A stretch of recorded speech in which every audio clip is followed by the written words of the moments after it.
Olá, senhoras e senhores, bem-vindo ao Global Security Week, a última sessão do dia. Eu quero agradecer nossa audiência, toda a comunidade de segurança, aqui Thiago Pavani, da ISC Brasil. Quero agradecer também nossos parceiros estratégicos aqui, nossos palestrantes de forma híbrida presente aqui no estúdio da ISC Brasil. Marci, de Campos Verdes, muito obrigado pela presença. Tatiana Diniz, Carolina Lasmar, é com vocês. Quero convidar também a audiência, participe conosco, mande a sua pergunta no chat, que nossos palestrantes aqui estão à disposição para responder para vocês. Marci, é contigo. Obrigado. Tamo junto. Boa tarde a todas e todos. Muito obrigado pela presença, pela web audiência, no caso, nesse novo normal. A gente está começando a se acostumar com esses modelos novos de participação, o que é muito bom, que a gente vê várias pessoas podendo participar de forma tranquila, em qualquer lugar do mundo, em qualquer local que esteja trabalhando ou na hora do lazer, e é muito bom vê-los aqui conosco, tá certo?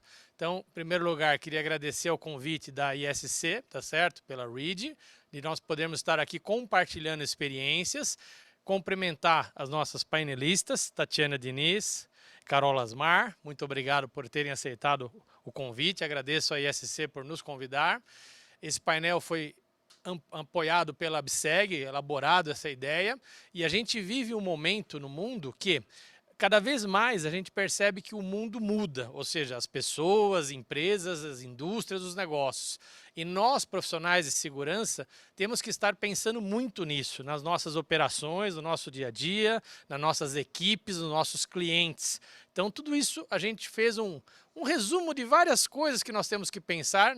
Não podemos falar que neste pequeno período nós vamos fechar todo o tema, pelo contrário, a ideia é que vocês, ao final, tenham algumas respostas e mais pontos de dúvida. Por quê? Nós vamos ter novos eventos, novas palestras, como estas e outras, feiras de segurança, para que vocês venham buscar mais conhecimento em cursos, faculdades, pós-graduação, artigos e assim por diante, nos livros. Essa é a nossa ideia. Então, basicamente, como foi colocado, meu nome é Marci, eu sou um consultor de segurança, a minha formação, eu sou administrador de empresas, tenho MBA de Gestão e Estratégia de Segurança, tenho uma certificação americana chamada CPP, concedida pela ACES International. Essa é uma certificação americana, criada em 77. Eu tenho uma pós-graduação feita na Universidade de Comilhas de Madrid. Aqui no Brasil temos vários profissionais também que têm essa certificação. E já sou coautor de 5 livros na parte de segurança. Trabalho basicamente desenvolvendo projetos de segurança, auxiliando clientes a melhorar a sua segurança empresarial de uma forma geral. Tatiana, por favor. Obrigada, Marci. Agradecer o convite da ISC, do Thiago, parabenizar a ISC, a READ, pela feira, que realmente é um importante ponto de encontro para os profissionais de segurança do Brasil e da América Latina.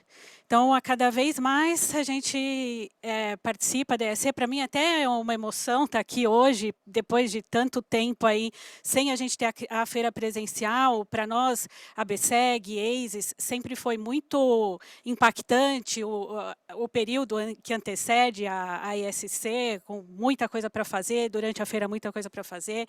E aí, esses 2 anos sem a feira, realmente é difícil para a gente se acostumar. E hoje, aqui no prédio da ISC, eu me emocionei a hora que cheguei. É bem interessante todo esse período aí de crise que a gente passou. Mas você pediu para eu me apresentar. Então, meu nome é Tatiana Diniz, eu sou administradora, advogada, empresária. Eu tenho 2 certificações, o CPP pela ACES e o ASE pela ABSEG. Indico a todos os profissionais que busquem as certificações, elas são difíceis, mas basta se dedicar que elas são perfeitamente acessíveis. Cada uma tem as suas regras a serem cumpridas e elas são preparadas especificamente para os profissionais de segurança. Então, basta a preparação aí para conseguir. Eu tenho MBA em segurança, mestrado em direito empresarial, sou diretora da CADIS, o grupo CADIS de segurança, e faço parte da diretoria da ABSEG, faço parte da diretoria da FenaViste e coordeno o Grupo de Excelência em Segurança do Conselho Regional de São Paulo. Então, acho que é isso. Perfeito, obrigado, Tatiana, agradeço a colaboração. Carol Lasmar, por gentileza, se apresente. Boa tarde, Marci. Boa tarde, Tatiana. Boa tarde a todos que estão assistindo aqui a ISC. Obrigada muito pelo convite, uma honra estar aqui e compartilhar com esses grandes especialistas como é que anda o nosso mundo da segurança. Eu sou Caroline Lasmar, sou especialista em emergência, finanças, controladoria, sou auditora do ISO 9001 e sócia-diretora da Arslan. A Arslan é uma empresa de segurança britânica. Já estamos aí no mundo há 14 anos, em 28 países, e a minha responsabilidade é aqui com o Brasil, com vocês e com a América Latina.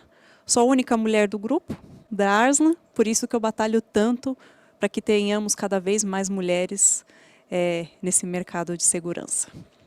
É isso. Bom, para a gente começar a nossa conversa, né, a gente tem que pensar um pouco o que nós estamos até passando neste momento, tá certo? O Brasil, o mundo, na verdade, passou e ainda está finalizando em alguns locais, outros mais, outros menos, a questão da pandemia, tá certo? Então, todos tiveram que repensar a forma de trabalhar, forma de lazer, a forma de estudar e assim por diante. E as empresas também tiveram que se adequar de acordo com a necessidade dos seus clientes. Aí a gente começa a pensar, algumas frases estão sendo muito utilizadas, né? O mundo VUCA, o mundo BANI, ou seja, e cada instituto de pesquisa até criam outras siglas similares. E, na verdade, se a gente for resumir numa palavra, chama-se mudança. Tudo pode mudar, tudo muda muito rápido, né? Nós estamos caminhando para os riscos líquidos, na verdade, o mundo está ficando muito líquido. E aí a gente traz para as outras palavras que vêm surgindo hoje, que não são novas, mas estão sendo muito utilizadas. Resiliência. Você saber que vai mudar, então você tem que se preparar. E aí entra o nosso bate-papo. Ou seja, você vai buscar no Taleb, que criou a teoria do cisne negro, ou seja, pode acontecer um problema crítico e muito grave, inesperado? Pode. Então, se nós nos prepararmos antes e pensarmos nisso com a nossa equipe, capacitá-la, fornecer tecnologia, comunicação, ou seja, começar a ideia. Eu tenho uma frase que eu sempre trabalhei em palestras e cursos, a definição de risco em si tem várias, a ISO 31000, eu tenho uma certificação nela, também tem a sua, lógico, a base, a definição de risco. Eu gosto muito de uma muito simples, que é assim, o risco é a segurança se consegue pela consciência do risco. A partir do momento que você já sabe que você tem um risco, você começa a mudar o seu mindset, você começa a pensar de outra forma. E aí você vai amadurecer nesse tema, melhorando e assim por diante. Então, em cima disso, a gente teria que dar uma pensada para a gente primeiro conhecer o nosso trabalho, as equipes de segurança empresarial, as equipes de vigilância patrimonial. Então, eu queria pedir para a Tatiana Diniz comentar um pouco essa questão para nós no Brasil, o maior país da América Latina. Qual o tamanho do nosso mercado, ou seja, quantos vigilantes nós temos, quais as legislações que essa segurança tem que seguir, quais são os problemas que nós também temos que nos preocupar, questão do preconceito, como nós tratamos, as equipes na ponta da linha tratam direto com as pessoas, funcionários, clientes, visitantes, N pessoas. E tudo isso tem que estar num grande pacote de treinamento, capacitação, supervisão, diretrizes e assim por diante. Por favor, Tatiana. Claro. Bom, a legislação que controla a segurança privada no Brasil, ela é federal, né? Então, hoje, desde 83, a segurança privada é regida no Brasil pela Lei 7.102 e pelo Decreto 89.056. Para atualizar essa legislação, né, para conseguir fazer alguma atualização dentro daquilo que a lei permite, a Polícia Federal, de tempos em tempos, traz uma portaria. Nós agora estamos sob a vigência da portaria 3233, de 2012. E essa portaria traz explicações, traz atualizações, uma série de questões relacionadas à segurança privada. A Polícia Federal já está com uma outra portaria pronta para ser aprovada, para ser publicada, ainda não foi publicada, estamos aí aguardando, esperando ver o que vem aí nessa próxima, porque para o mercado de segurança privada é muito impactante. Qualquer uma dessas portarias, a gente não sabe o que vem nela ali, o que dificulta o trabalho, o que facilita. Então, estamos aí ansiosos, aguardando a publicação dessa próxima portaria. Então, a legislação de segurança privada hoje no Brasil permite 5 tipos de serviço, né? A vigilância, transporte de valores, escolta armada, formação e segurança pessoal privada. Então, toda a segurança privada trabalha em uma dessas 5 atividades. Todo vigilante precisa ter uma formação inicial de vigilância de 200 horas. Depois, para trabalhar em cada uma das demais atividades, ele precisa fazer a formação das chamadas extensões, que tem transporte de valores, escolta armada e segurança pessoal privada. Cada uma dessas extensões com 50 horas. E todas essas formações e extensões têm as reciclagens bianuais. Então, bienais, na verdade, né? A cada 2 anos. A vigilância tem uma reciclagem de 50 horas e as demais uma reciclagem de 35 horas. E tem também, para os grandes eventos, o curso, tem também a extensão em grandes eventos, que não tem reciclagem, e o curso de equipamentos e armas não letais, em 2 fases, uma com 14 horas e a outra com 20 horas. Então, a segurança privada pode usar vários tipos de armamento, dependendo do serviço privado, então, do serviço executado. Então, a vigilância pode portar, o vigilante, né, ele pode portar o revólver de calibre 32, 38, pode usar cacetete, algema. A algema aí tem algumas discussões em cima disso. Alguns postos, dependendo da especificidade e com autorização específica da Polícia Federal, pode usar carabina calibre 38. O vigilante de segurança pessoal privada, além de todo esse armamento, ele ainda pode usar pistolas 380 e 765. Transporte de valores e escolta armada pode usar ainda, já de forma de início, a carabina 38 e espingardas calibres 12, 16 e 20.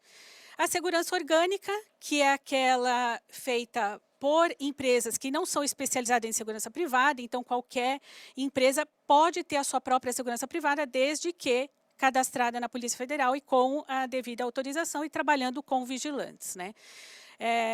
Então, a segurança orgânica pode usar o mesmo armamento usado pelos vigilantes em transporte de valores. E as escolas de formação podem adquirir todo o armamento que é usado para treinamento dessas equipes de vigilância. É permitido o uso de armamento não letal, uma série deles, todos previstos na portaria 3233. Pode usar uma série de equipamentos, tecnologia, CFTV, sempre em conjunto com o trabalho do vigilante.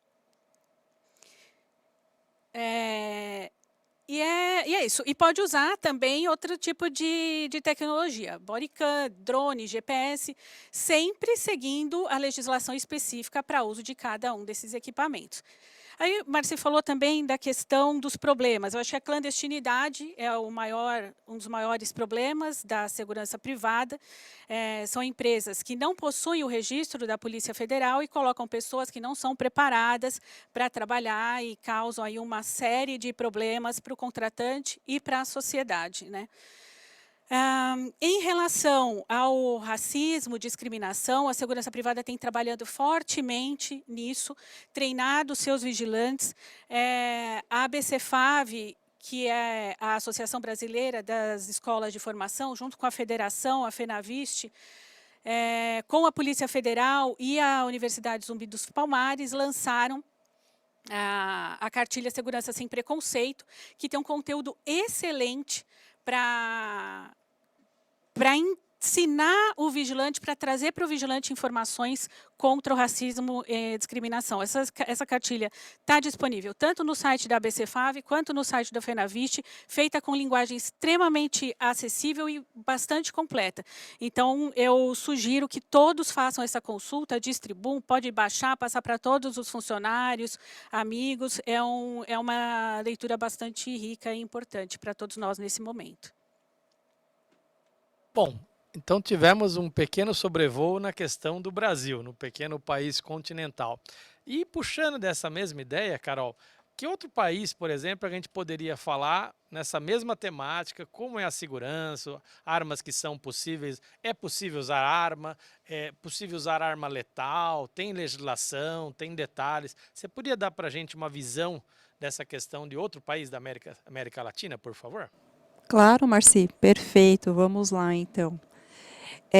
Eu resolvi trazer aqui como exemplo da América Latina o México, né? Nós temos grandes operações lá e resolvi trazer um pouco aqui para vocês, até como modo comparativo com o que a Tatiana Diniz acabou de apresentar, como é que é o nosso país, né? Para o público poder entender que a complexidade da segurança não está somente aqui no nosso país, né? Então, o que nós temos hoje aí no México como comparativo ao Brasil, né? As empresas de segurança privada no México também precisam se adequar a uma lei, que se chama Lei 20 da Segurança, tá? Só que existe uma variação para cada estado ao depender do serviço prestado. E as licenças também precisam ser renovadas. Dos serviços que as empresas de segurança privada e vigilância podem prestar no México, são todas iguais aqui ao que a gente tem no Brasil, com a inclusão da cibersegurança, tá? O curso de formação, carga horária e conteúdo é bem parecido com o do Brasil. Não quis trazer aqui de novo, porque ia acabar ficando repetitivo, mas é para vocês entenderem que eles também têm esse mesmo nível de exigência para com os profissionais.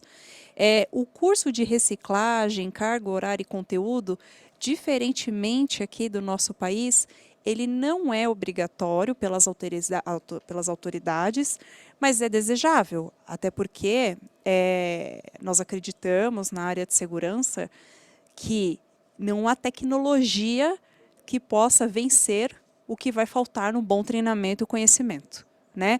Então, se em qualquer área nós precisamos estar renovando os nossos conhecimentos, competências e habilidades, a mesma coisa funciona para a segurança. Apesar de não ser obrigatório, é sim desejável que se faça as reciclagens, né?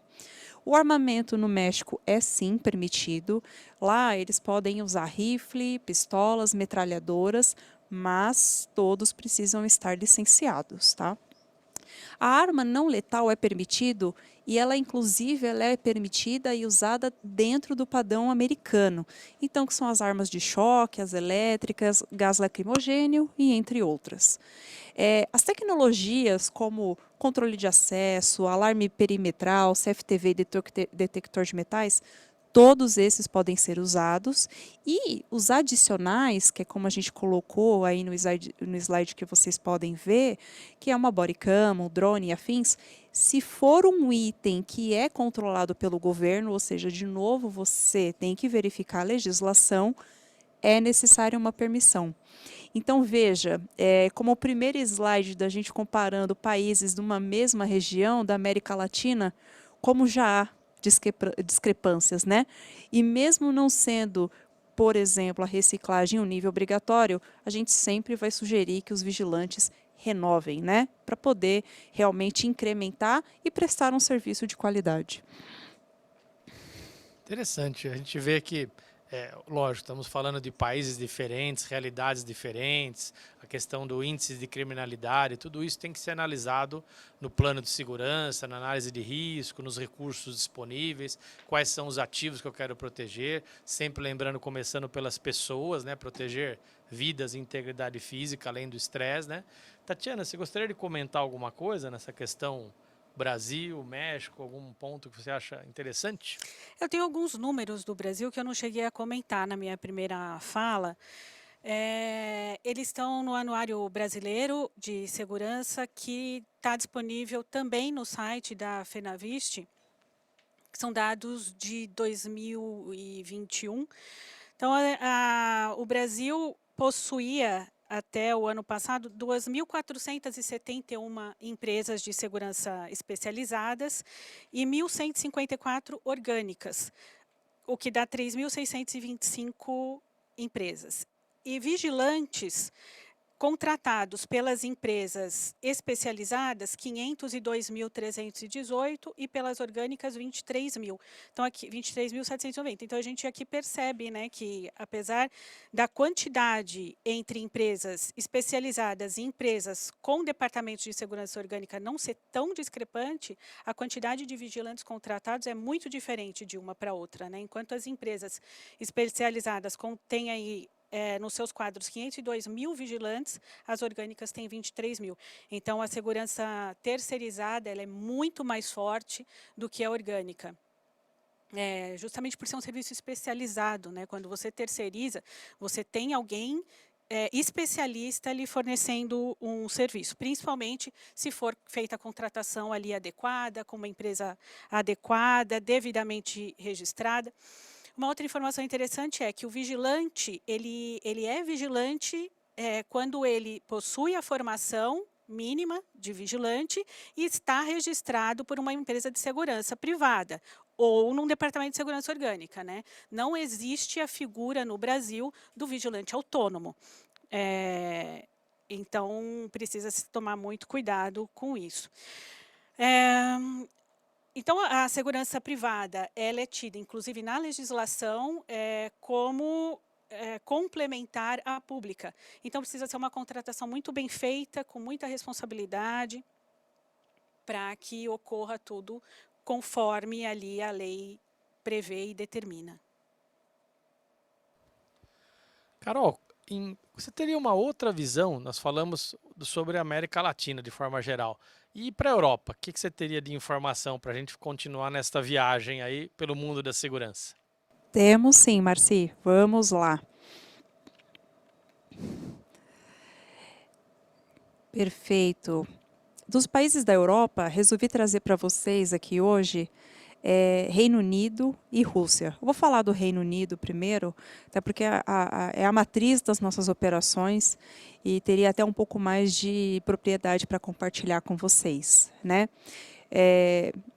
Lembrando que boa parte das determinações da segurança privada começou justamente na guerra com a OTAN. Então, muitas premissas da segurança, quando a gente fala no nível preventivo, surgiu na Inglaterra, né? Então, de novo, comparando com o Brasil, no Reino Unido, sim, né, é necessário, tem uma legislação específica, que é comandada pelo governo britânico. Os diretores da empresa, né, precisam tirar uma licença de segurança para que se realmente tornem diretores da empresa, para que eles possam, inclusive, comandar, gerenciar, supervisionar e empregar profissionais da área. Um detalhe, uma curiosidade muito importante que eu gostaria de dizer. Quando você tem uma empresa de segurança privada no Reino Unido, o cerco é muito fechado. O governo britânico quer garantir que você está fazendo tudo assim, conforme a lei. E eu vou dar um fato real, né, de como que as coisas funcionam. A clandestinidade, por exemplo, que acontece aqui no Brasil, lá jamais é permitido. Do nível que lá nós passamos por auditorias surpresas anuais. E o governo britânico, ele mantém a investigação dos diretores o tempo todo. Do seguinte modo que se algum diretor de uma empresa de segurança tiver qualquer atitude ilícita, e quando eu falo isso não cumprir com a lei, pensar em outros meios de ganhos não lícitos, os diretores são chamados em corte para prestar depoimento, passivos de multa, passivos de serem presos. E não é porque a empresa está em Londres que eu, como sócia diretora, e os outros sócios dos 27 países, não devemos tomar cuidado. Porque nós ficamos embaixo desse grande guarda-chuva que está a nossa matriz, que é o Reino Unido. Ou seja, a premissa serve para os diretores de lá, assim como serve para mim, para o meu sócio da Índia, da África, da Singapura e por aí vai.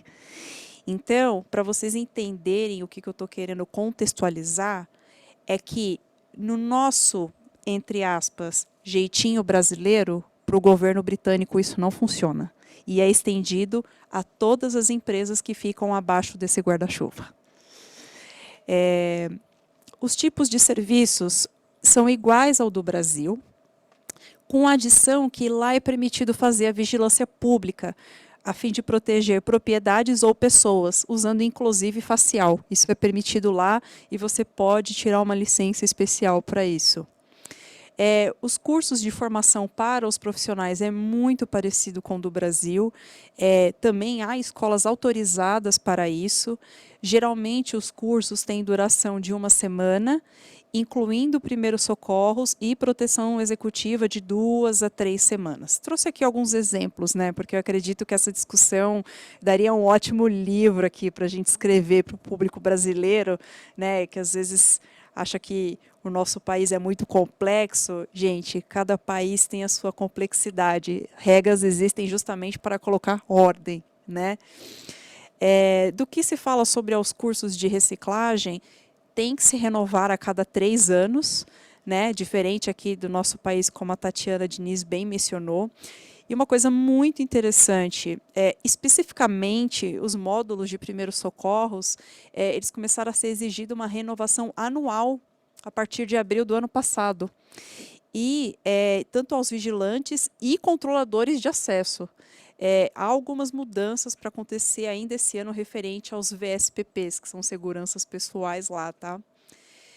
Por incrível que pareça, gente, não é permitido armamento, seja ele letal ou não letal. Por isso que o modus operandi da segurança e da vigilância privada britânica é tão mais preventiva, é muito mais estratégica, é muita análise de risco, é muito estudo de vulnerabilidade no local, porque não vai ter a última instância de usar o armamento. Por isso que eles são muito estratégicos, né? Muito precavidos, né? Do que se fala quanto a tecnologias, tanto as que estão mencionadas no slide, como vocês estão vendo, todas elas podem ser utilizadas. E eu diria que bom, né? Não podemos ter um armamento, imagina se não pudesse usar as tecnologias, né? Então, para vocês verem, um país que já passou por guerra, que tem a OTAN, que vem como base de tantas coisas, não é permitido armamento, seja letal ou não letal. Muito interessante isso. E trouxe também mais um exemplo aqui para vocês verem do países, né, da Europa, apesar da Rússia ser um grande país que toma parte da Europa e da Ásia. Como eu irei apresentar para vocês 2 países da Ásia, né, daqui para frente, né, nos próximos slides, eu preferi manter a Rússia como a Europa, tá? Como é que é na Rússia? Somente o cidadão russo pode obter uma licença, e uma coisa muito importante, o dono, né, o diretor, o acionista, enfim, quem vai comandar a empresa, junto com todos os colaboradores, precisam ter uma licença especial para anotar na segurança. Todo mundo precisa ter. Sei disso com propriedade, porque nós temos uma filial lá, fomos responsáveis pela segurança na Copa da Rússia, e a gente sabe como é que foi o investimento em conhecimento para fazer tudo acontecer e manter, porque ainda seguimos lá, tá? Dos tipos de serviço é o mesmo que o Brasil, porém, o transporte de valores requer uma licença especial, acho que não na verdade não é diferente muito daqui, e lá eles também fazem muito escolta desarmada, tá? Do curso de formação, eu quis escrever aqui na Rússia efetivamente o que eles têm, para vocês poderem visualizar e até comparar o que tem diferente aqui no Brasil.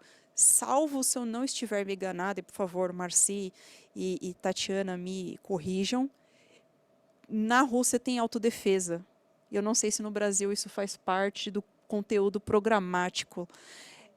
Tem? Tem também. Bom, então aqui como no Brasil, também vai ter um exame no final que você pode ou não obter o diploma, né? E também há instituições educacionais homologadas, credenciadas para isso, e o tempo de duração depende da qualificação que o profissional quer obter, tá? Reciclagem precisa ser renovada a cada 1 ano, é um requisito obrigatório. Armamento é permitido, sim, desde que seja de origem russa, tá? Então, nada vem de fora. O armamento, revólveres e pistolas. O não letal pode usar todos. E uma grande curiosidade que eu quis trazer para vocês aqui também. Armas não letais na Rússia são permitidas em propriedades privadas. As pessoas podem utilizar, né? Todas as tecnologias podem ser usadas na Rússia, inclusive, adicionei aqui, porque é muito utilizado lá, câmeras e escutas ocultas, tá? Porque eles podem fazer investigações. E na parte da tecnologia adicional, eu quis colocar uma ressalva referente aos drones. Ele pode ser usado em áreas de proteção e eventos, mas é necessária uma permissão e aprovação da Polícia Federal para que isso aconteça. Então, veja, se a gente for comparar o Brasil com o México, é um cenário. A gente vê nos países na Europa, se eu tivesse que falar para vocês todos os outros países, seria também um livro, um conteúdo assim infinito, porque a Europa é um grande continente com países com a sua individualidade, né? E cada um faz o seu jeito, cada um tem a sua política e cabe aos interessados em realmente respeitar essa legislação. E o grande desafio, quando você vai fazer uma grande operação, que inclusive faz parte de uma das nossas frases e missões, pensar globalmente, mas agir localmente. Para cada país você tem que se adequar, né? Então, para os países da Europa, quis trazer para vocês aqui Reino Unido e Rússia. Muito obrigado, Carol. Tatiana, você gostaria de comentar alguns pontos que você vê assim? Um ponto que me chamou a atenção é essa questão das armas não letais para as pessoas comuns, né? Para qualquer pessoa. É interessante essa questão. Essa questão do armamento ser nacional na Rússia, né? Pode qualquer armamento nacional para eles, no caso, né? Então tem uns pontos assim, mas cada país com a sua característica, né? É bem interessante, né? Falando um pouco novamente em relação ao Brasil, né, no que se diz das tecnologias, elas podem ser usadas desde que ali na área da operação da empresa de segurança, né? Não pode sair na rua usando, a não ser que seja segurança pessoal privada, essas coisas. Então, o uso é limitado ali ao posto de serviço. Perfeito. Bom, a gente conseguiu já visualizar para a gente pensar em cima de uma operação, vamos dizer até, no Brasil talvez a gente tenha algumas situações que o Brasil faz fronteira com vários países da América Latina e eventualmente você pode até ter uma operação entre 2 países, um transporte de carga, alguma outra situação, até mesmo um evento como um show, por exemplo, e talvez você vai ter que se adequar de um lado a segurança daquele país e do nosso lado, no caso que tiver desse lado, vai ter que fazer uma análise para atender ambas as legislações, normas e orientações assim por diante, né? E na questão de outros, e na Ásia, o que a gente pode pensar, Carol? O que você pensa em si trazendo nessa mesma linha para a gente continuar nessa nossa viagem aqui? Perfeito, Marci. Vamos lá, então, para a Ásia. Bom, o público já está vendo aí na tela, compartilhado. Países da Ásia que eu resolvi trazer para vocês aqui hoje também. Seria um bate-papo infinito. Trouxe aí o que eu denominei mais importante e curioso para vocês. Primeiro, a Índia, tá? Acreditem, a Índia também é um país complexo como o Brasil. Não estou falando somente da segurança privada, tá? A nível de curiosidade. O trabalhista também é. Tá? O time da Índia é bem grande para garantir controlar e mitigar qualquer passivo trabalhista. Não seria diferente na área de segurança. Bom, na Índia também é necessário uma licença específica para isso, que é o PISAR Act 2005, tá? E a autoridade maior que audita as empresas é um membro sênior da Força Policial do Estado. Eles também podem prestar todos os tipos de serviço parecido conosco aqui no Brasil, exceto que armamento não é permitido na Índia. Então, escolta somente desarmada, tá? O curso de formação de carga, horário e conteúdo é muito parecido com a Rússia, que eu acabei de compartilhar com vocês, que também é muito parecido com o Brasil, entre um ponto e outro ali que altera.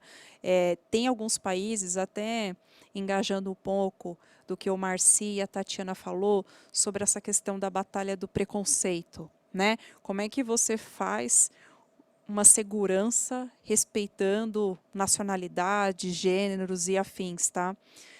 Alguns países, inclusive a Rússia, e se não me engano o próximo que nós iremos ver, que é a Ásia, tem um módulo sobre isso. Como que você respeita, né, uma nacionalidade, um gênero, uma raça e afins, sem deixar de fazer a segurança. Isso é um tópico em alguns países, tá? Eu, sinceramente, eu acho isso muito interessante, né? Não é porque a gente faz segurança que não temos que ser humanos, né? Então, eu acho uma grade curricular, uma pauta muito bacana de ter nos cursos de treinamento dos vigilantes, né? Mas voltando aí à Rússia, reciclagem não é mandatório pelas autoridades, entretanto, as organizações privadas podem sim requerir, antes, por gentileza, podem sim, as organizações privadas são livres para aplicar, né, quando necessário. Aí, de novo, também vai do gestor, vai do líder da supervisão, junto ali com o departamento de recursos humanos, entender quando os seus colaboradores precisam de uma reciclagem. Se é assim em outros departamentos da empresa, por que não seria num time de linha de frente operacional de segurança, né? Como eu já falei para vocês, o armamento não é permitido, somente armas não letais, tá? Inclusive, spray de pimenta é legal e está disponível no mercado, né? Não é algo que tem que ter uma licença, que tem que ter todo um processual, um procedimento, tá? O gás lacrimogênio só pode ser usado pela polícia para controle de crises, mas já tem um projeto para liberação do meio privado. Isso já está sendo estudado, tá? Das tecnologias usuais e adicionais, todas elas podem ser usadas. E uma ressalva que eu trouxe aqui para vocês é o drone. É necessário pedir uma permissão para o governo em certas áreas. Isso um pouco falando da Índia como Ásia, tá? Trouxe também aqui para vocês Singapura. Próximo slide, Marci. Singapura, último. Para baixo. Aí, obrigada. Acho que o público já está vendo aí na tela Singapura, né, gente? Na Singapura, a lei existe, é necessária, se chama Lei de Segurança e Investigação Privada da Singapura. Há certos requisitos para se obter licença, não fez sentido eu trazer aqui, porque, acreditem, é uma lista, bem como também os sócios e empresas são investigados para entender, né, e se estão dentro dos requisitos para obter essa licença, tá? Podem prestar todo tipo de serviço, assim como no Brasil, além de investigações. Então, isso pode acontecer na Singapura. Referente ao curso de formação, a Singapura ela possui um sistema de camadas, né, onde você pode fazer do básico até o avançado e você vai agregando conhecimento em outras áreas do qual, né, o profissional quer operar. O que, na minha análise, não seria nem tem muito diferente aqui no Brasil, né? Você se forma vigilante, depois de um ano pode se tornar VSPP, né, e transporte de valores, eventos e afim. Também há instituições educacionais que são credenciadas pelo governo lá, tá? Não é obrigatório fazer reciclagem, mas é desejável. De novo, a empresa privada que está contratando esses profissionais fica da responsabilidade de analisar e entender se eles têm que passar por essa reciclagem, e aí se manda para a escola ou se pode ser uma coisa interna, até porque assim como no Reino Unido, os diretores também têm que passar por licenças de segurança para atuar, né? Não é permitido armamento, e aí não é permitido nenhum armamento na Singapura, gente. Nem letal, nem o não letal. Não é permitido. Então, por conta disso, que todas as tecnologias são livres, podem ser utilizadas, com uma ressalva importante que eu não coloquei aí, mas lembrando, o drone também precisa de autorização. E de todos esses países que eu compartilhei aqui um pouco com vocês, é o mais exigente, porque eles querem entender o propósito do drone, aonde você vai usar, o que você quer ver, até mesmo se for usar o drone para levar um equipamento como meio de carga e logística, como algumas empresas já estão usando hoje. Até isso, você precisa expor o projeto para ser analisado e pode ser liberado ou não, tá? Então, com isso, fecho aqui com vocês um comparativo de como que são dois países aí da Ásia, né? Índia e Singapura, perdão, para que vocês façam um comparativo de como que é o nosso país. Bom, pudemos aqui acompanhar um pouco, né, como introdução ao tema, na questão das operações da segurança empresarial, a questão no Brasil, passeamos pelo México, fomos para Inglaterra, Rússia, seguindo Singapura e Índia, tá certo? Então a gente consegue ver realmente como tem a sua dificuldade, os seus desafios, na verdade, de você manter uma operação de segurança, né? Então tudo tem que ser baseado sempre análise de risco, pode-se usar a ISO 31000, que é uma norma mundial desde 2009. Ela teve uma revisão agora em 2018, no caso, né? Foram alterados alguns conceitos, unificados para facilitar, e você está criando uma cultura no mundo em pensar em análise de riscos. E tudo começa pela análise de riscos, para depois você identificar todas as suas ferramentas de controle, passando por pessoas, por barreiras físicas, pensando na tecnologia, nos procedimentos, e em algumas operações você ainda pode utilizar os recursos animais, como aqui no Brasil, você pode utilizar o cão em algumas situações específicas. É interessante lembrar, no caso, o drone também ele pode ser usado aqui. No caso, vou dar o exemplo do Sindicato do Estado de São Paulo, existe o vigilante operador de drone, existe essa função, e ele também, para você, na verdade, não só a vigilância, qualquer pessoa tem um peso mínimo, que é considerado lazer, e acima desse peso, você tem que ter um curso de operador de drone e você tem que ter 3 licenças diferentes de órgãos federais, na verdade, que regulamentam o espaço aéreo, a parte de comunicação, que é a ANAC, tá certo? E a parte de segurança de forma geral, ou seja, então você também tem que cumprir certos pré-requisitos para poder ter um drone de forma legalizada. Não estou dizendo de novo, ele se tem um porte muito pequeno, ele é considerado como lazer e você tem praticamente, assim, só tomar os devidos cuidados, não colocar em cima de pessoas, em locais que possam causar um acidente, que é o que a gente menos espera, né? Uma questão para a gente, usando todo esse conceito, né? Como é que a gente pode pensar, no caso para a Tatiana, por favor, a questão, vamos pensar num risco de origem natural, por exemplo, o que você imagina, como é que a gente pode passear, se eu, no caso, vamos me colocar no local das pessoas que estão nos acompanhando aqui, como é que eu começo um plano de crise? Como é que eu começo? Qual que é o nome desse negócio? Assim, qual que seria um melhor nome? O que você acha de, sei lá, como é que eu chamo esse documento e depois quais são os próximos passos para a gente começar a maturar esse tema, por favor. A questão do nome não há uma denominação, várias associações profissionais dão vários nomes para o que possa ser um plano de gerenciamento de crise, né? A própria ASIS fala que vários desses nomes são sinônimos. Então, plano de contingência, plano de emergência, plano de continuidade de negócios, plano de resposta a incidente. Então, a gente pode, até alguns profissionais usam cada um desses nomes para alguma fase da gestão de risco, do plano de continuidade de negócios, mas vai aí do que cada um se sente mais confortável e vai mais ao encontro dos seus estudos e daquilo que você entende sobre tudo isso, né? Então, uma questão sobre um acidente natural que você, um risco natural, nós aqui em São Paulo não estamos muito vulneráveis a riscos naturais, né? Nós não temos furacões, fortes vendavais, o que nós temos muito aqui são alagamento, enchente.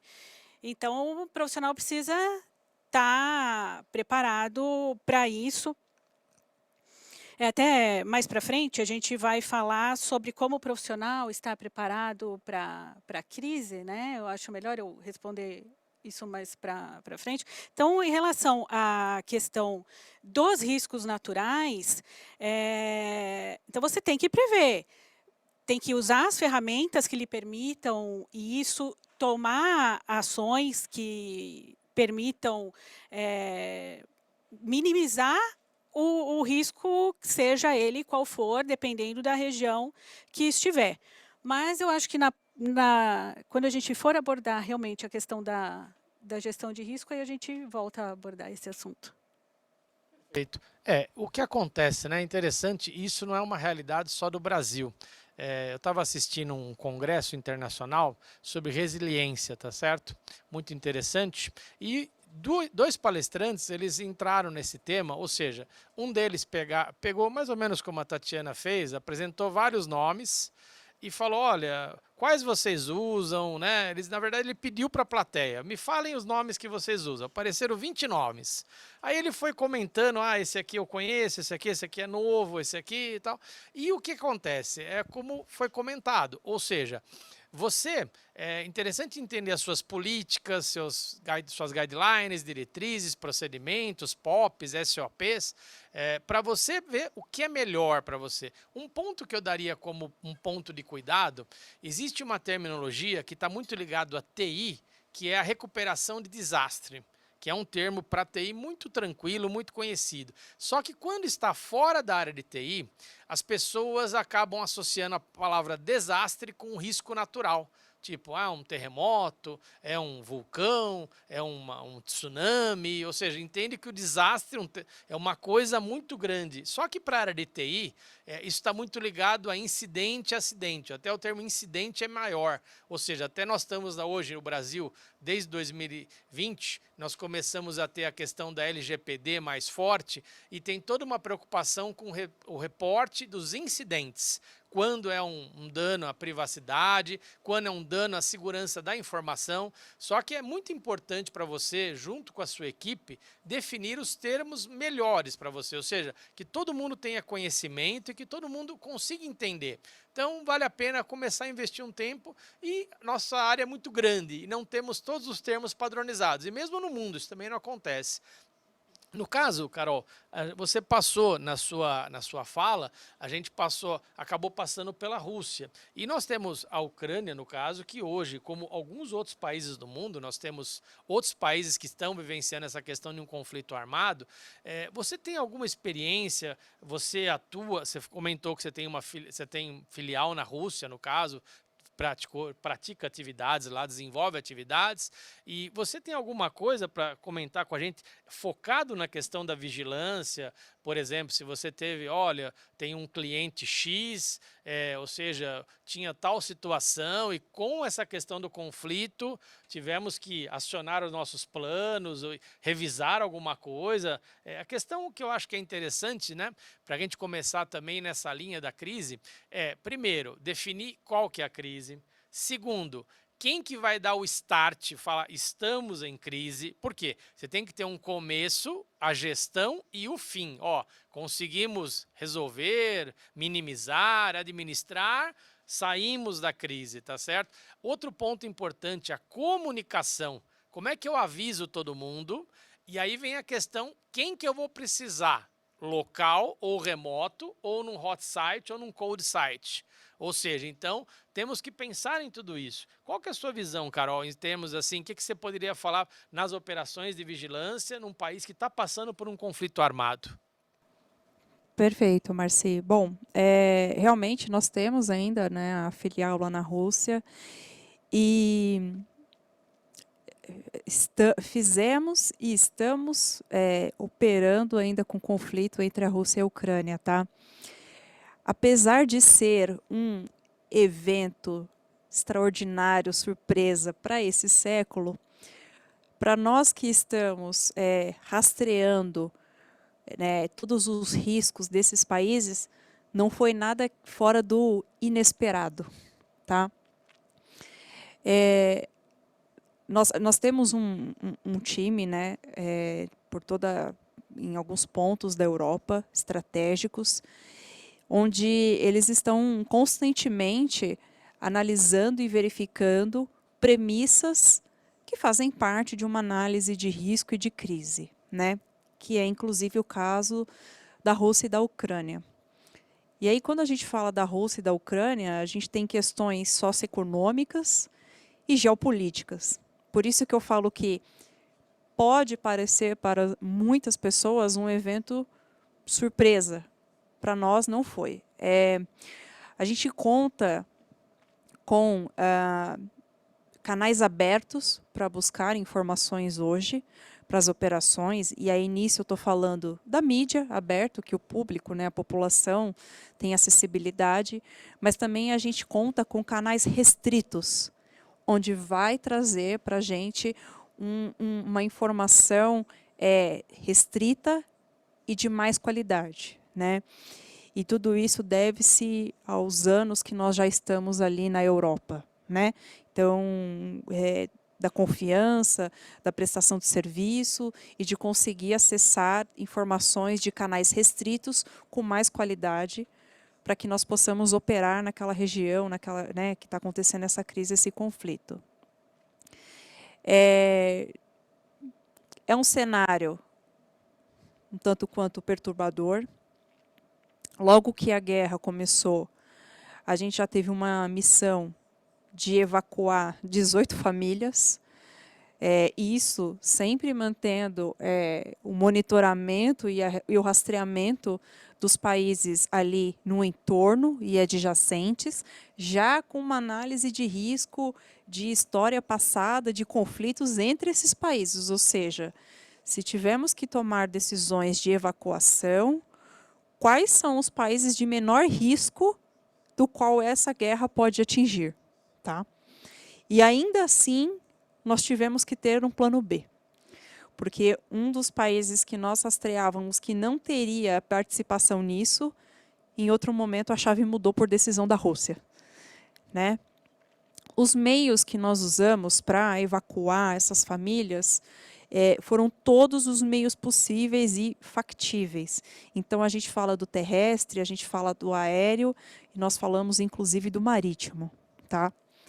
Das tecnologias que foram usadas, como vocês bem viram aí, que eu apresentei para vocês, como a Rússia só pode ser usado armamento local, para a guerra, particularmente, obviamente que também as forças públicas, foi usado o armamento híbrido para poder combater. Então, foi uma mistura de armamento de origem americana, russa e europeia, para conseguir realmente controlar o risco, né? Como vocês viram com os números, né, e fatalidades que estão acontecendo, é muito desafiador você mitigar, mas controlar.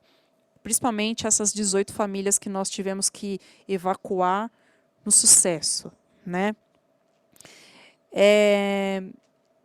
Além disso, é importante a gente salientar, a gente já está falando isso aqui, que nenhuma operação de segurança começa se não tem uma análise de risco, né?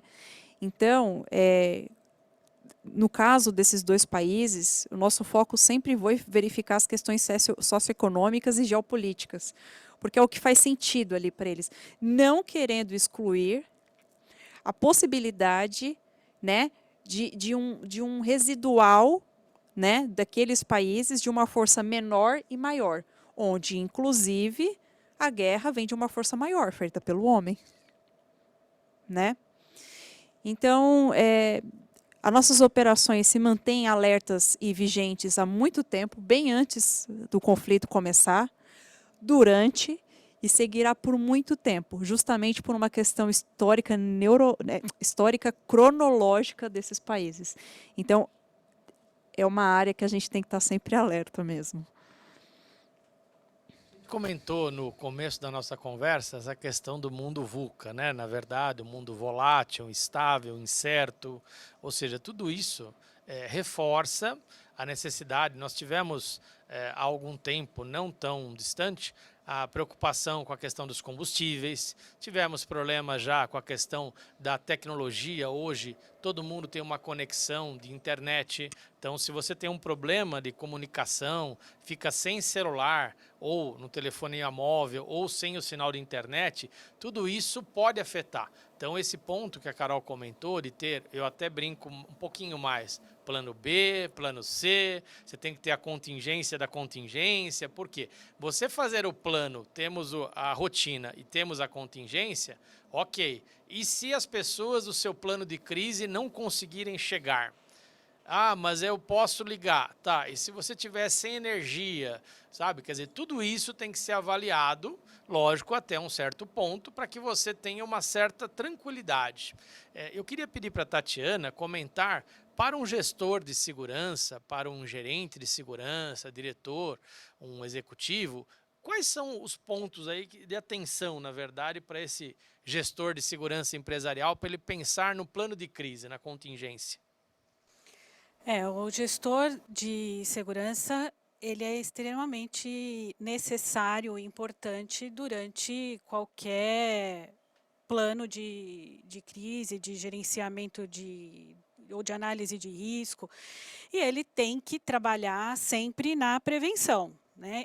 E estar sempre preparado para uma crise. Uma crise não acontece só em grandes empreendimentos, acontece em empreendimento de qualquer porte. E toda a análise de risco e o plano de gerenciamento tem que estar alinhado e apoiado pela alta gestão da empresa. Então, isso tem que vir de cima para baixo, sempre com a ação do gestor de segurança.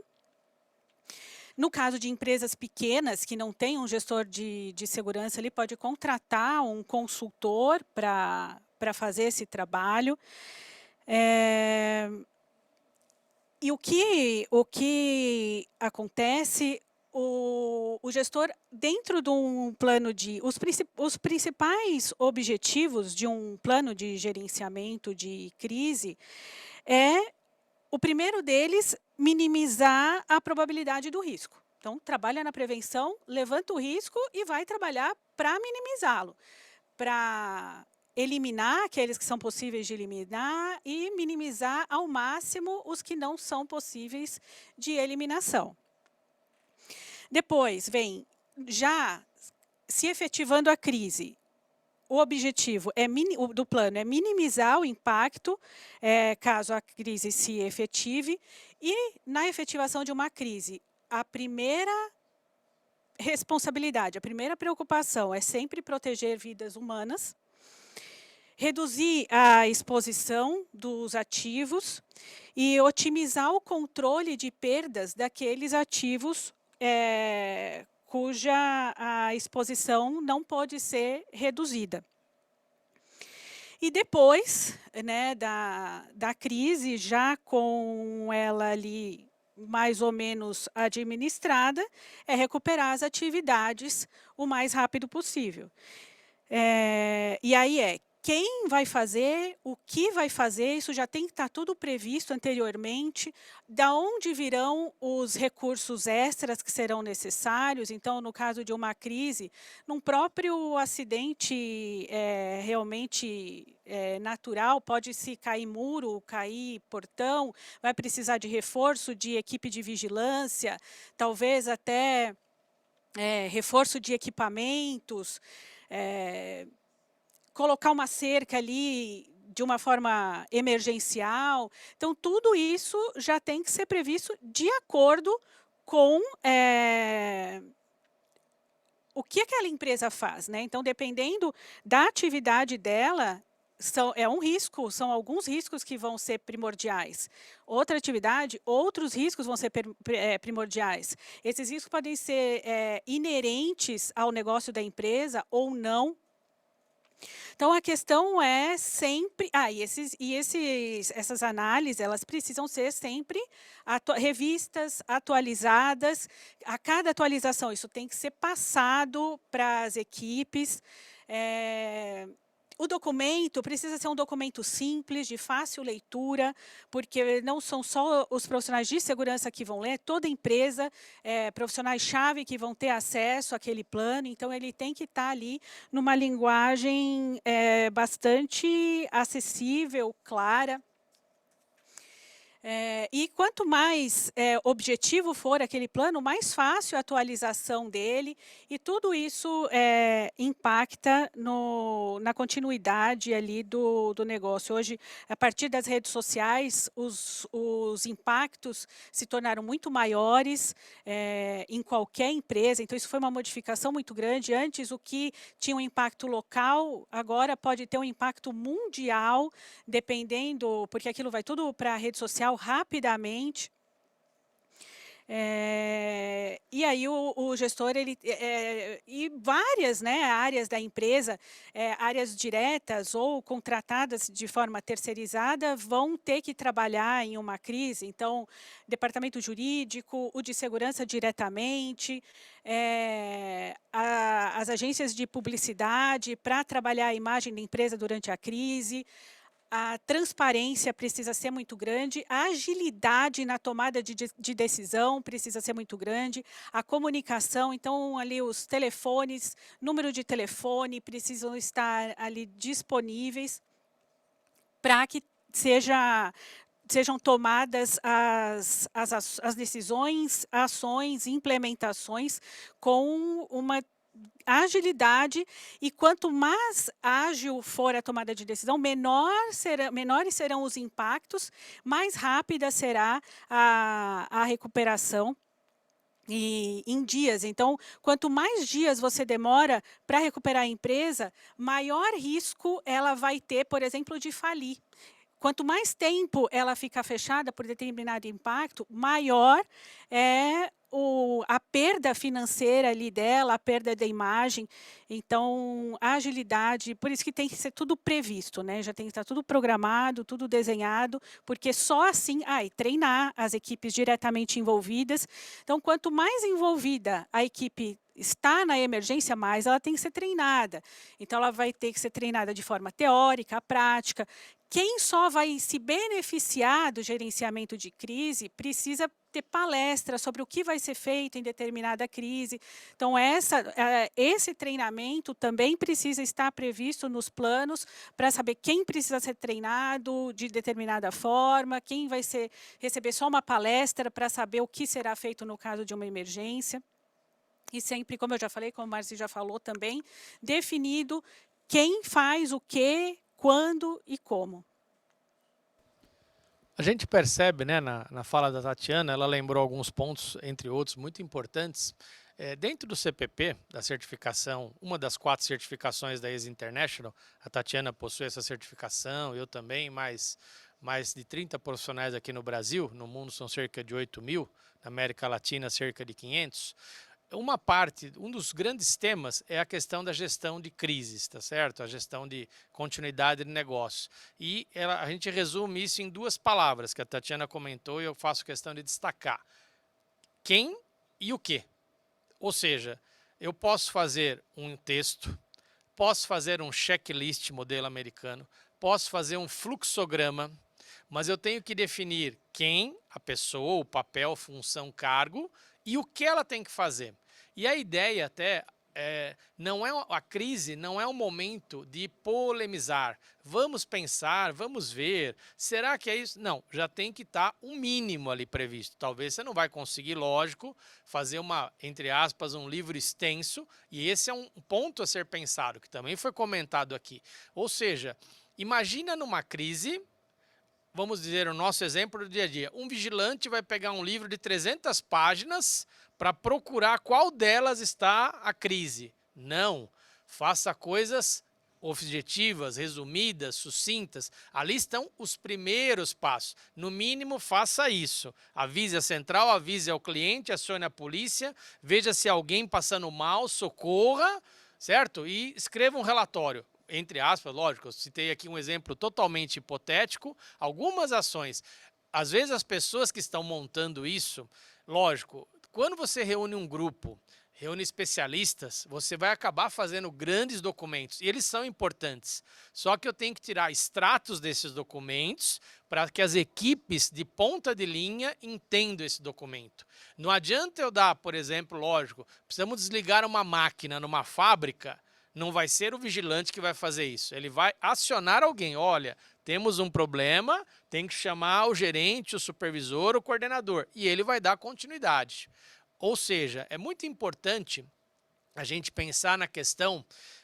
Tem um livro, entre outros, né? Nós temos até como fonte de consulta a família da ISO 22300, tem algumas normas focadas em plano de crise, exatamente em crise, são muito interessantes. Você tem, na verdade, um livro escrito pelo José Tarcísio Neves e Áurea Guzman sobre plano de contingência. E lá ele tem um conceito, já tem alguns anos esse livro já, ele foi escrito em 3 idiomas, né, português, espanhol e inglês, e ele coloca o seguinte, olha, primeiro, né, antigamente as pessoas às vezes falavam assim, não, é que a gente aqui nunca tivemos problema, sabe, então não temos que nos preocupar com isso, não precisa, não vai acontecer. A questão hoje, e sempre foi assim, não é se vai acontecer, a questão é quando vai acontecer. Hoje, vamos trazer isso para a LGPD e para a questão do mundo digital, os riscos do ransomware. O ransomware, o primeiro, foi feito em 89. Nós estamos falando de 30 anos atrás, tá certo? Só que agora, no ano passado e retrasado, tivemos um aumento volumoso na forma, no impacto nas empresas, hospitais, serviços, rede de comunicação e dados.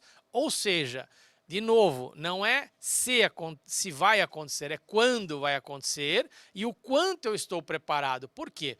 De uma forma geral, um outro conceito para a gente ter de premissa é, quando você tem uma crise, de forma geral, 50% das suas operações são impactadas. Eu estou sendo um conceito generalista, uma premissa. Aí eu tenho que administrar os outros 50% para começar a voltar às minhas atividades críticas. Então, isso é que eu tenho que pensar no plano. Então, existem algumas siglas, que aí vale a pena uma pesquisa, o tempo que eu estou parado, o tempo que eu tenho que voltar, o tempo que eu volto de uma forma mínima, tá certo? Quer dizer, ou seja, nós temos que pensar em tudo isso, tá certo? Nós temos que pensar também como eu vou fazer a capacitação das pessoas. Então, eu vou pedir para a Carol, por exemplo, né? Nós já temos algumas perguntas da plateia. Você poderia falar alguma situação que você pegou, por exemplo, um cliente, teve uma demanda ou uma crise e você usou alguma tecnologia que te ajudou na minimização dessa crise ou na solução? Por favor, Carol. Sim, claro.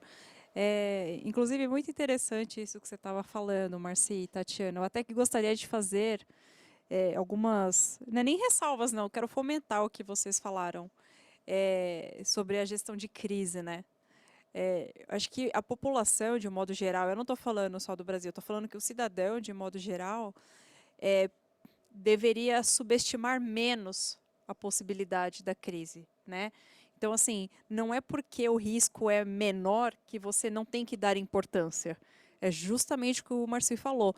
O fato dele ser menor não quer dizer que ele não vai acontecer. E quando ele acontecer, ele pode ser um risco maior. E você está preparado para isso?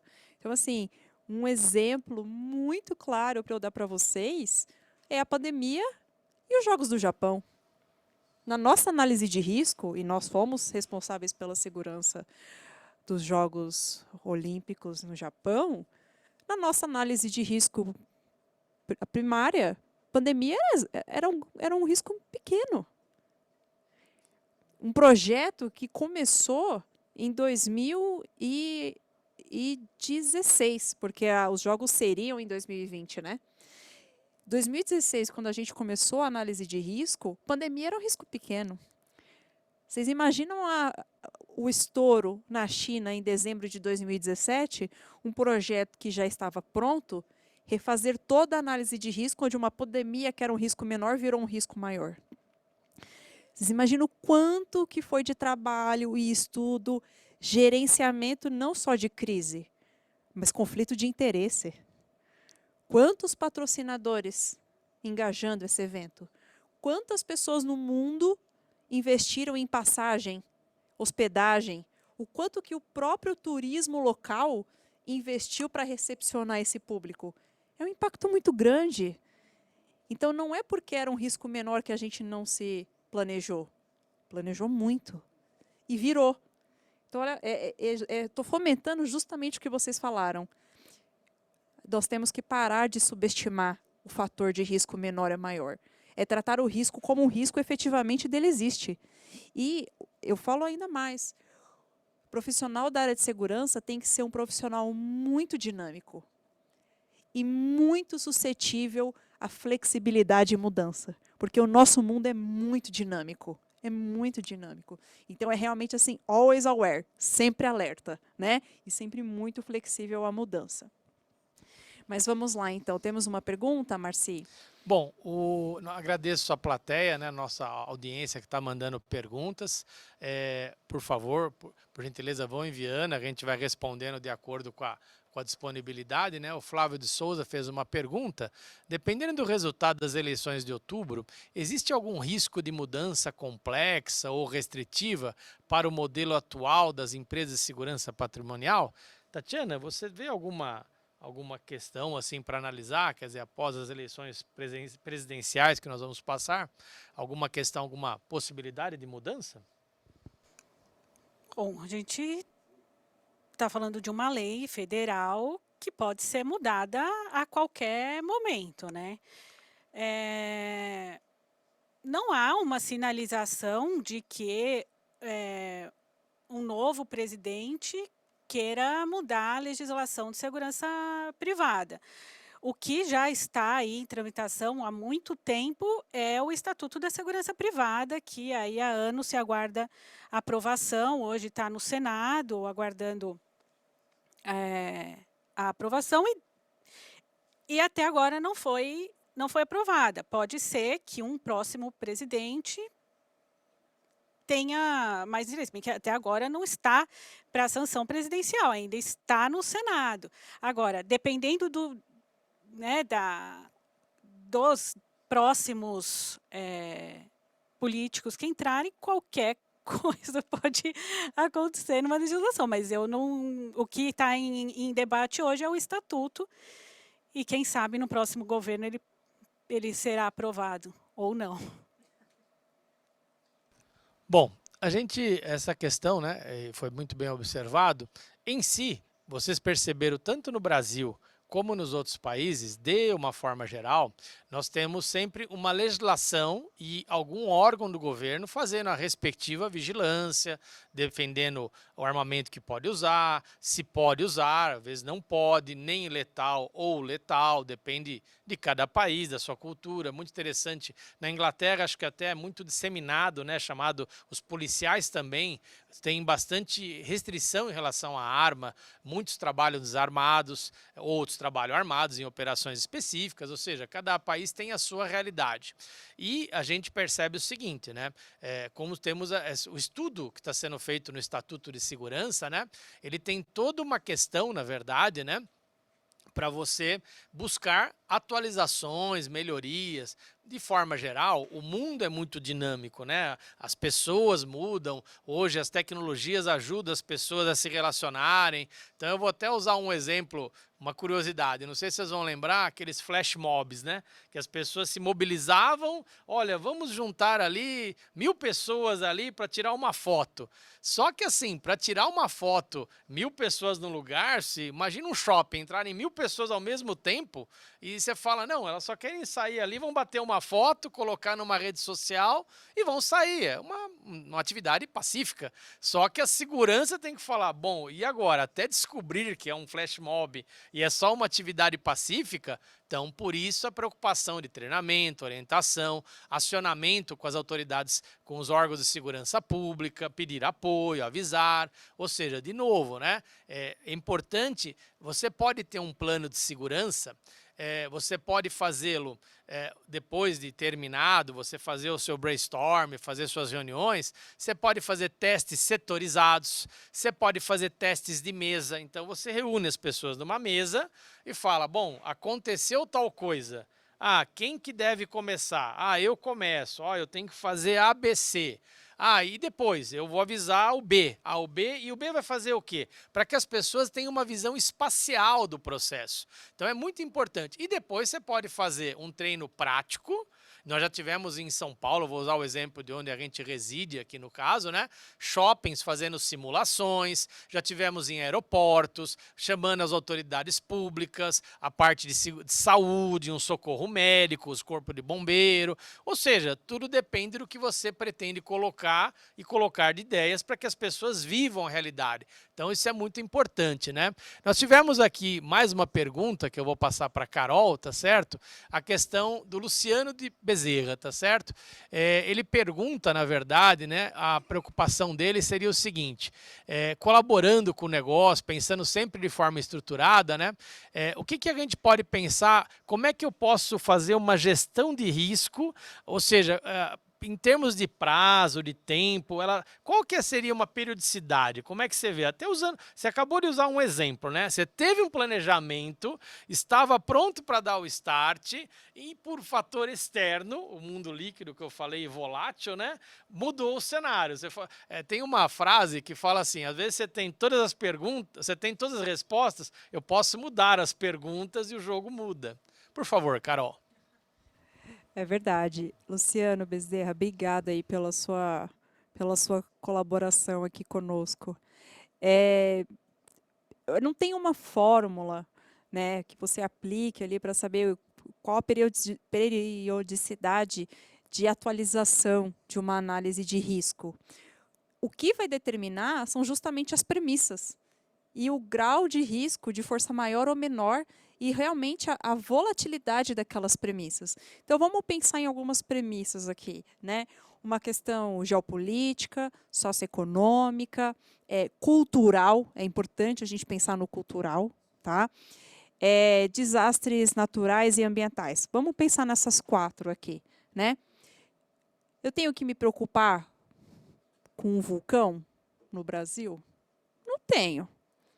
Mas em alguns outros países eu preciso. E eles são totalmente voláteis e modificam o tempo todo. Então, no que a gente acredita, no que a gente estuda, o que a gente aplica, a periodicidade de uma análise e a reanálise de risco está justamente nas premissas que você está usando versus o quanto aquilo traz de força maior e menor.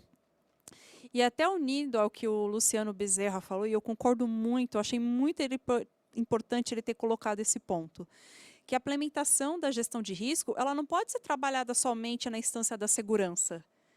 Vale a gente lembrar aqui na nossa lei que a segurança é um direito, mas também é um dever. A segurança também é um dever. Então, quando você vai fazer uma análise de risco e fazer toda uma gestão de crise, um planejamento, é importante você abordar todas as pessoas. Nenhuma gestão de crise, né, vai sair perfeita se não tiver uma sintonia, uma sincronia entre todas as pessoas. Você imagina uma orquestra, vamos fazer um modo comparativo, né? Vamos aqui todos nós para o ZESP, assistir ao ZESP. Se todo mundo não tiver numa sintonia, numa sincronia, não vai sair uma música bonita, uma bela música. É a mesma coisa no setor de segurança. Vou dar aqui um exemplo rotineiro nosso, tá? Um prédio, multiusuário, brigada de incêndio, vamos participar da simulação da brigada de incêndio. Quantas pessoas reclamam e quantas pessoas falam, poxa, isso é importante, porque apesar do prédio, não sei, numa análise de risco demonstrar que ele tem um risco pequeno de um incêndio, não quer dizer que o incêndio está mitigado. Não quer dizer que esse risco está mitigado. E no momento que isso acontecer nesse prédio, estamos todos preparados para a brigada? Para a fuga? E quando eu digo todos, não estou falando só a equipe de segurança. O bombeiro civil, o gerente predial, os controladores de acesso, os periféricos de acesso, ou seja, todas as portas vão se abrir em sinergia? Todo mundo vai conseguir sair? Todos os sprinklers vão funcionar? Então, veja, a segurança é o que a nossa lei diz. A segurança é um direito, mas também é dever. Por isso que eu acho não, eu tenho certeza que a população tem que parar de subestimar o risco e acreditar que o risco ele é iminente. E é importante você estar sempre preparado. Na nossa empresa, e eu vou dar esse exemplo, na nossa empresa, a nossa auxiliar de serviços gerais sabe super de segurança. Ela entra na empresa, vê qualquer coisa fora do lugar, ela fala assim, gente, eu saí daqui ontem, eu não deixei desse jeito. Alguém passou por aqui? Se alguém fala não, fala, para onde você está agora. Aí os seguranças já entram para fazer a vasculha. Olha que interessante, porque ela entende, e claro, nós treinamos, nós conscientizamos as pessoas que elas têm que se precaver. E também jamais manter uma postura vulnerável, né? É estar preparada, né? Claro, ela não vai agir como os nossos seguranças, mas não quer dizer que ela não estava preparada. Ela entrou, viu uma coisa diferente. Gente, eu não deixei assim, alguém mexeu aqui? Ah, fui eu. Ah, tudo bem. Não fui eu, não fui eu. Opa, vamos tomar uma ação, né? Então, eu acredito isso. O gerenciamento de risco e de crise tem muito a ver com as premissas e o grau de risco que ela comporta ali. Um ponto muito importante, entre outros que você citou, né, é a questão das premissas, né? De forma geral, a ASIS International ela traz muitas orientações. É a maior associação de profissionais de segurança do mundo, reúne cerca de 34 mil profissionais em praticamente todos os países, né? E ela coloca que a prioridade de todo o trabalho da segurança é proteger vidas, depois proteger os bens tangíveis e intangíveis, as informações, e se preparar para uma crise, ou seja, plano de contingência. Por quê? Não existe segurança 100%, esse é um dogma. Lembra que eu comentei? Em algum momento vai ter uma crise, a gente só não sabe quando. Esse é o chess da questão aí para a gente pensar, né? E a questão principal, que você também passou por esse tema muito interessante, é a questão da consciência de segurança. E a ASIS também traz todo um trabalho forte de você envolver todos os colaboradores. Às vezes as pessoas acham que toda a segurança é só o gerente, é só o supervisor, é só a equipe. Eles são a maioria, eles são as pessoas que têm as finalidades e os locais ali do seu campo de atuação. Só que todas as pessoas têm que ter o seu grau de participação. Então é muito importante você envolver toda a equipe, fixa, flutuante, orientação, pega o seu colaborador, traga o seu visitante. O visitante é uma pessoa nova. Quando você vai numa planta industrial, você pode passar por uma pequena integração. Se você ouvir uma toque de sirene X ou Y, siga as faixas amarelas, as pessoas vão te convidar para ir para o ponto de encontro, faça isso, faça aquilo, quer dizer, ou seja, temos que estar sempre pensando nisso, né? A Lilian Ferracini, agradecemos a participação dela, tá certo? Tá dizendo que o conteúdo está sendo muito relevante, isso para nós é muito importante ter esse feedback, né? Para a READ, para a ISC. O Luciano Bezerra ele lembrou um outro ponto também, que eu vou passar para a Tatiana, né? Hoje se fala muito no novo modelo da segurança, na verdade na indústria 4.0, né? Que já estamos vivenciando, que é toda a tecnologia, a robótica, a questão de evolução de forma geral. E o que o profissional do futuro, né, no caso da segurança, vamos trazer para o nosso dia a dia, o que você entende que ele deve ter em termos de soft skills, na verdade? Hoje não se espera mais do vigilante apenas a força, né? Claro que ele tem que estar preparado para isso, ele tem aula de defesa pessoal, ele tem aula de armamento e tiro, então, em determinado momento, ele tem que usar a força. Mas, antes de tudo isso, ele tem que ter ali uma forma adequada de falar, uma forma adequada de se posicionar, usar as palavras corretas, da forma correta, porque ele está ali para reduzir problemas, né, e não para aumentar. Então, dependendo de como ele reagir a qualquer atitude de uma pessoa, ele pode piorar a situação do que melhorar. Então, ele tem que estar muito consciente ali de olhar a coisa para, né, para fora, não trazer nada para questões pessoais e realmente ter ali plena consciência de qual é a função dele. Então, ele precisa ser preparado para isso. Na escola de formação, na empresa, então, a formação do vigilante ela não se encerra na escola de formação. Ela tem uma formação continuada dentro da empresa, com palestras extras, com a supervisão muito bem treinada para passar essas questões de posto a posto para todos os funcionários, em todos os turnos. E saber hoje usar a tecnologia, né? Então, ainda existe o vigilante que tem dificuldade de mexer num sistema de controle de acesso ali num computador. Então, eles próprios precisam se preocupar em se preparar para isso, né? Hoje a tecnologia é bastante acessível, o computador é bastante acessível, informar a dificuldade para a empresa, para que seja retreinado para aquilo, porque há ainda hoje a dificuldade para alguns. Mas eu acredito que a maioria já esteja aí já bem preparado para essa indústria 4.0.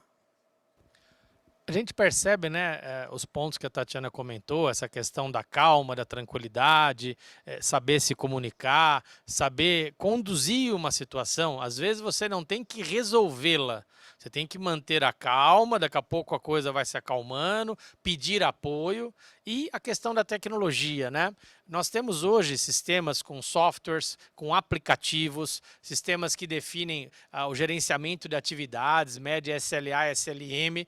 Você tem na área de crises alguns softwares no mercado muito interessantes que trabalham a questão da comunicação, do start das equipes, dos planos já pré-cadastrados, ou seja, você vai mandando para as pessoas mensagem dizendo, ó, consulte o manual tal, comece a analisar, fala com tal pessoa. Hoje, com a questão da tecnologia, quando disponível, sinal do celular, ou Wi-Fi, ou internet cabeada, alguma coisa assim, você tem a possibilidade de você ter essas respostas, tá certo? Então é muito importante vocês saberem que nós temos já no mercado empresas que têm essas tecnologias. Ou seja, você consegue, por um software, definir pontos de atenção que você tem que estar supervisionando. Você consegue, por exemplo, também avisar as suas equipes, pedir apoio, lembrar sempre, lembra do plano B e do C? Legal, eu tenho um local. Ah, vamos fazer aqui na empresa. Tá bom, e se eu tiver com uma enchente na empresa, eu não consigo chegar? Bom, então já temos um local alternativo, outra filial, ou um restaurante, um hotel, tá, o restaurante é 24 horas, e se for de madrugada, e se for um feriado? Ou seja, pense nas variações possíveis e tenha os seus planos. Pode ser que seja na empresa, a crise seja até pequena ou grande, mas você consegue acessar. Você tem uma sala de reunião, computadores, comunicação, espaço para uma mesa, para as cadeiras, para as pessoas poderem conversar. Então, tudo isso tem que ser colocado em conta. Você concorda, Tatiana, assim, com esses pontos, assim, quer dizer, essa visão bem macro, na verdade?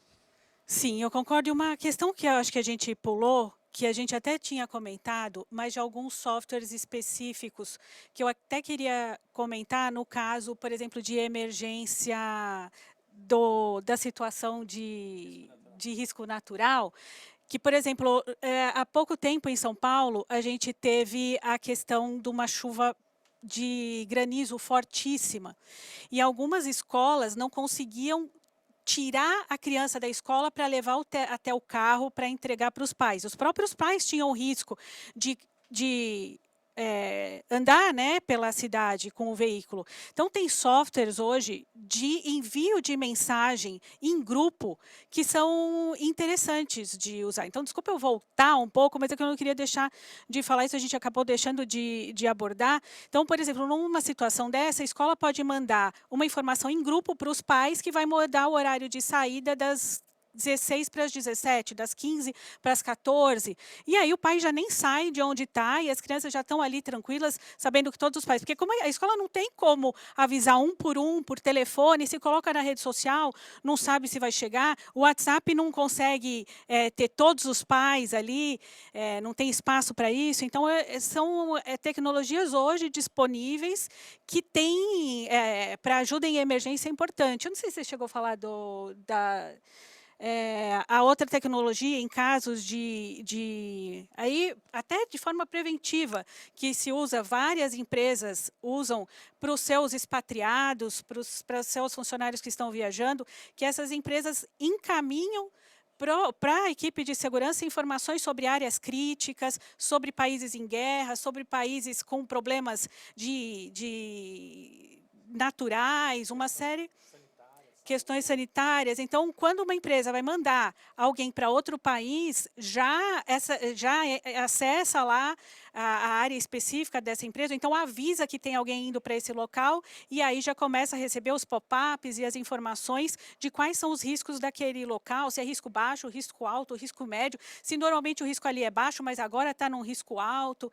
Então, acho que é importante todo o profissional, principalmente gestor de segurança, se inteirar dessas ferramentas. E aproveitar para agradecer a doutora Vanessa, que está aqui nos dando os parabéns. Excelente apresentação, muito conhecimento junto. Parabéns aos 3 palestrantes. Então, obrigada, Vanessa. Obrigada, Lília. Beijo para as duas. Bom, então, lembra que eu falei lá no começo? Nós não vamos dar todas as respostas, nós vamos dar algumas respostas, algumas ideias de caminhos e vamos, na verdade, a ideia nossa é que as pessoas busquem mais conhecimento e melhorem cada vez mais a sua prestação de serviço, de forma, se você é um gestor, um gerente de segurança da sua empresa ou um prestador de serviço, mas atenda melhor as pessoas do seu entorno, tá certo? Podendo sempre, com qualidade, atender as expectativas com base em riscos. Eu vou pedir para Carol dar as suas palavras finais, por favor. A gente já está chegando no final do nosso evento, ver que é uma coisa que passa muito rápido, tá certo? Por favor. Quero muito agradecer o convite da ISC, todo o pessoal aqui que nos deu apoio, nos tranquilizou. Quero agradecer também você que está nos assistindo, dedicou o seu tempo aqui para nos conhecer, para obter mais conhecimento, e eu espero que tenha gerado muitas dúvidas, porque é assim que a roda gira, né? Quero agradecer muito ao Marci, quero agradecer muito a Tatiana, e quero deixar uma frase aqui do final. Vamos nos unir para fazer segurança. Estou falando de colaboradores, da segurança, de equipes de facilities nas empresas, em operações. Vamos nos unir. Ninguém é melhor ninguém é melhor do que ninguém quando a crise chega, quando o risco chega. Então, vamos abrir assim, mão do nosso ego, do nosso orgulho de patamares e vamos realmente fazer segurança. Porque o conceito lá fora é health and safety, saúde e segurança. Esse tem que ser o conceito nosso aqui também, saúde, segurança. Então, eu agradeço imensamente a todos e sigo à disposição para que vocês precisarem aí no mercado. Tatiana, por favor, as suas palavras finais. Bom, obrigada a todos que ficaram aqui conosco. Me coloco à disposição para quaisquer dúvidas. É só me mandar e-mail nas redes sociais. Acho que boa parte de vocês aí estão nas minhas redes sociais. Então, é só fazer a pergunta pelas redes. Eu, na verdade, só o LinkedIn que eu uso, né? Então, só fazer a pergunta pelo LinkedIn. Agradecer a Reed, a ISC, ao Tiago, a Carol, ao Marci. E, novamente, aguardando aí a ISC presencial em setembro, né, Tiago? É isso aí, nos vemos presencialmente em setembro. Bom, em nome das minhas participantes aqui, das minhas painelistas, eu quero agradecer a Carol, agradecer a Tatiana, muito obrigado por terem participado desse painel, dividir as suas experiências e visões, agradecer a equipe da Reed, tá certo? No nome do Thiago Pavani, a gente entende que esse é um dos caminhos mais importantes para capacitar as pessoas, ou de forma presencial, ou de forma EAD, como a gente está vivenciando aqui, ou híbrida, mas a ideia é você aumentar o conhecimento. O conhecimento é uma coisa infinita. Quanto mais você sabe, mais você pode saber, mais você pode melhorar. E fora isso, aquilo que eu falei. Ah, mas eu já sei bastante coisa. Daqui a pouco as perguntas vão mudar. Então você tem que buscar novas atualizações. Então isso é muito importante e hoje se fala muito do lifelong learning. Ou seja, o tempo inteiro você tem que aprender. Na verdade, até está acontecendo essa semana, agora está acontecendo a Semana da Carreiras do Administrador no CRA. Há 2 anos eles fizeram um outro evento também nessa linha, ele falava aprender, desaprender e reaprender. Ou seja, você tem que mudar a sua cabeça. Então, vai buscar conhecimento, vai buscar informação, onde você achar e aplique. Não basta só estudar, não basta ser só teórico. Então, procure pegar o todo ou partes e aplique no seu dia a dia, veja o resultado, entenda, divulgue, tá certo? Participe dos eventos. Em breve, em setembro, nós vamos ter a feira da ISC. Venha visitar a ISC. A ABSEG vai ter um stand lá, então vai ser um prazer receber vocês lá no nosso stand e em todos os outros stands da feira para você buscar conhecer novas tecnologias, novos processos, novos sistemas. Muito obrigado a todos e uma boa semana.